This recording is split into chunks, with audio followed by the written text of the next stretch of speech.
welcome back to my channel. Today we're going to talk about the My May wrap-up.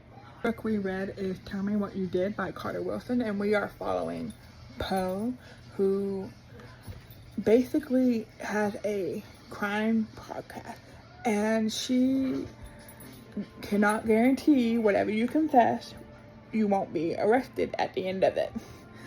So when a man shows up asking Poe the same questions she asked everybody else, tell me what you did, Poe finds herself questioning everything because she witnessed her mom murder, and she thinks that she got the right guy and basically got away with it.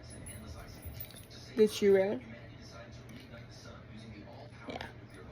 Christy, Lord Edgware, dies, and this is basically he is found murdered, and the police are looking at the wife, including Poirot, because she had already confessed.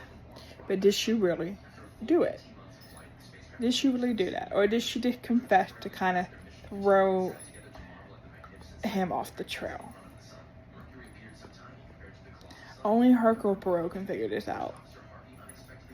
Yeah. She read by Vicky Danae. Now, we know Vicky Danae's writing because we have seen her write under the name of Eva Gates. Now, I got so mad at this because of the main character. Her name is Gemma Doral, and she's too smart for her own good, and she just made me want to slap her. I hope in the next book she has some character growth. But I don't know if that's going to be the case. Now, she is a lot like Sherlock Holmes, obviously, and she has no relation to the author. Now, Grandma runs the Sherlock Holmes bookstore, and she finds a piece of merchandise that is not part of the store, so she goes investigating because she remembers who all was in her store. When she gets to the hotel, though, things go to the pot, and she becomes the main suspect in this particular murder. Now, she calls in a whole bunch of people to help her figure out what's going on with this magazine. Is it real? Is it fake? Etc. and so on. But what aggravates me is she does not really let the police do her job. That's probably why she's the main suspect. And I just want to reach in there and slap her. Now, is she guilty? I don't know. You'll have to find out. Then at the Cat Cafe, now by Rachel Rowland. Now, obviously, Cat Cafe. So we are following Emma, and Emma is having a kind of an emotional, abusive relationship with her brother because she's trying to help him and he won't get help at all. And then we have who is heartbroken. He just lost his cat. His girlfriend is engaged to somebody else, and we are following their love story and the hiccups that it comes with along the way because of the main lie, which I'm going to tell y'all. He says he's allergic to cats. Really. The next book we read is The Double Fudge Murders by Jane Field. Now, we are following Jillian because Jillian is from California, but she's originally from Georgia, and her fiance has been arrested for embezzlement, and she decides that she's gonna move back to her hometown and join her grandmother in the bakery business.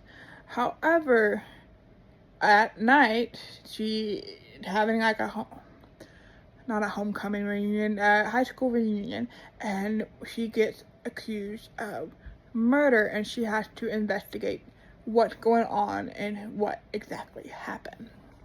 We read is Veronica Breaks the Bank, and she is about 6 weeks or so from graduating. She decided to leave the college because she had been accused of stealing money from the sorority house, and she is scared that her name is now warranted. So she goes to her cousin's shop and tries to figure out what she can do from there, and she decides to get a job at a bank. Now the only job available is a janitor position, so she decides that she's gonna do that, but she overhears that there's been money missing, so she decides she's gonna solve the crime. The next book we read is Murder, She Wrote, Debonair and Death, and we are following Jessica as she solved a murder. Now, Nelson has been getting around.